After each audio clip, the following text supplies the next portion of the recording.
कुछ व्यवस्था है कि नहीं? कथा कराने में कितना खर्चा? मेन बात तो खर्चे पे ही है ना। बोले कितना पैसा लगेगा कथा कराने में? तो सनकादि भागवत जी की विधि बता रहे हैं, कैसे कथा करानी चाहिए और कैसे करनी चाहिए, और किससे कथा करानी चाहिए किससे नहीं करानी चाहिए, सब बता रहे हैं। बोले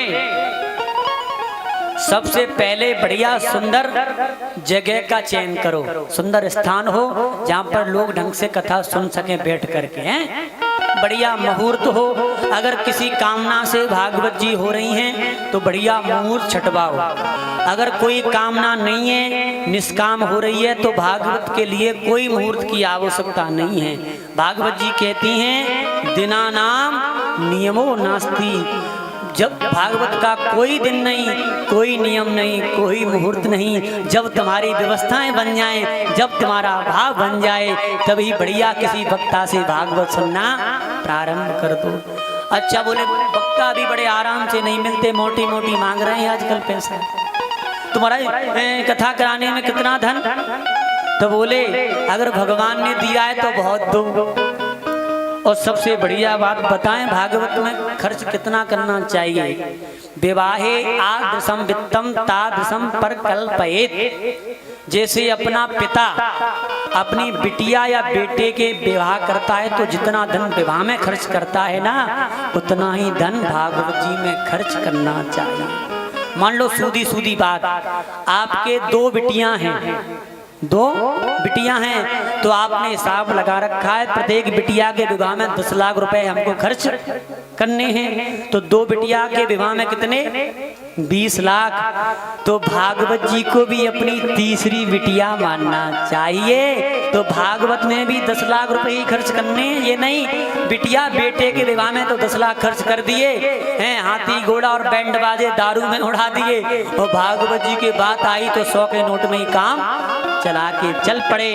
अगर भगवान ने तुमको दिया है तो बहुत खर्च करो, क्योंकि विवाह भी दो प्रकार के होते हैं। एक अमीर बाप है तो खूब खर्च करता है, करोड़ों खर्च कर देता है, भाई भगवान ने दिया है उसको विवाह में, है हर कोई अपनी सामर्थ्य के अनुसार विवाह करता है कि नहीं करता है। एक गरीब बाप है तो अपने घर से ही विवाह करके काम चला लेता है, लाख 2 लाख में भी विवाह कर देता है।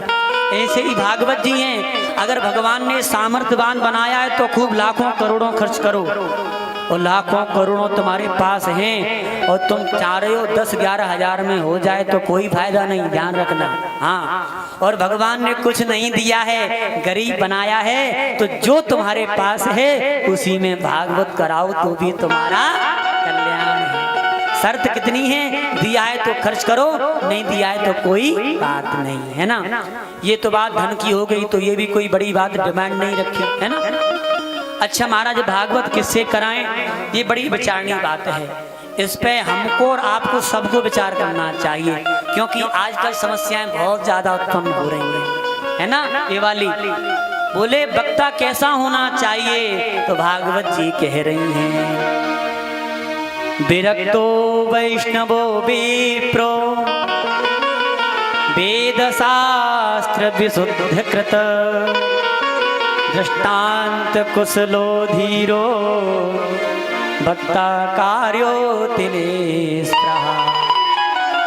बड़ा ध्यान से सुनिएगा, बहुत काम की बात बता रहा हूँ। बोले वक्ता कैसा होना चाहिए? बोले वक्ता विरक्त होना चाहिए, किसी भी प्रकार का मन में लोभ नहीं होना चाहिए, आशा नहीं होना चाहिए, और सबसे बड़ी बात वक्ता विप्र होना चाहिए, ब्राह्मण ही वक्ता होना चाहिए। ये नहीं है कि किसी भी जाति वाले को बैठा दिया कथा चालू, जब तक मंच पे ब्राह्मण वक्ता नहीं बैठेगा, जब तक ब्राह्मण अपनी वाणी से भागवत नहीं सुनाएगा, तब तक तुम्हारा और तुम्हारे पूर्वजों का कल्याण हो ही नहीं सकता। अगर कल्याण चाहते हो तो ब्राह्मण वक्ता को ही बिठाओ, और नौटंकी कराना चाहते हो, गांव वालों को आनंद दिलाना चाहते हो, तो किसी को भी बिठा करके गद्दी पे बिठाओ, हमें कोई बुराई नहीं। देखो बुरा मत मानना, किसी को बुरा लग भी जाए, लग जाए तो क्या कर लोगे, मत बुलाना दोबारा, है। ये तो है नहीं कि हमारी रोटी छीन लो तुम, ये तो परमात्मा की इतनी तो कृपा है ही है। मैं तो जो बात है वो कहूंगा, क्योंकि समाज बहुत विकृत होता चला है। क्योंकि ये कभी कभी ये व्यवस्थाएं देख करके मन दुखी हो जाता है। कभी कभी हम फोन इत्यादि में देखते हैं तो भागवत मंचों को भी ऐसी बुरी हालत कर रखी है वक्ताओं ने, पूछो ही मती।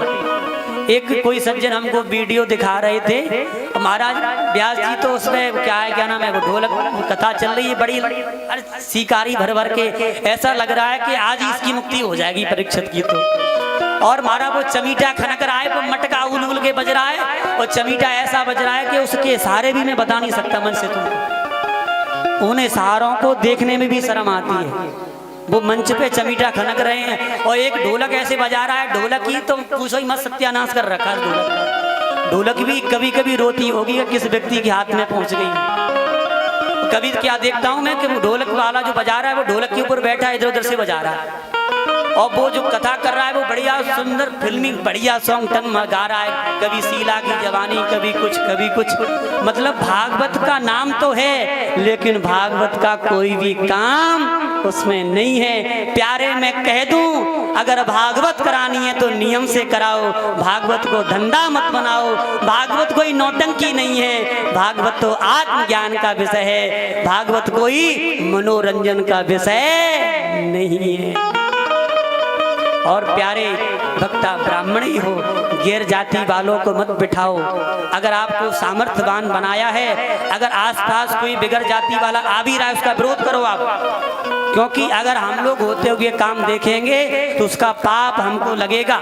ये मन सोचो, फलाने व्यक्ति ने बुलाया है तो उसको ही लगेगा, उसके साथ साथ में हमको भी लगेगा, क्योंकि हम देख रहे हैं। उसका विरोध करिए आप। और सबसे बढ़िया बात और सुनाएं, विरक्तो वैष्णवो और कथा व्यास पुरुष ही होना चाहिए, कोई महिला वक्ता नहीं होना चाहिए।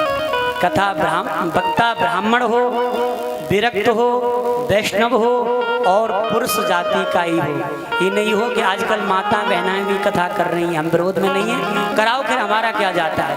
आप कराने वाले वो करने वाली, लेकिन उद्धार चाहते हो गांव वालों का, अपना अपने पूर्वजों का, तो किसी ब्राह्मण पुरुष वक्ता से ही कथा सुनो, तभी आपका उद्धार होगा।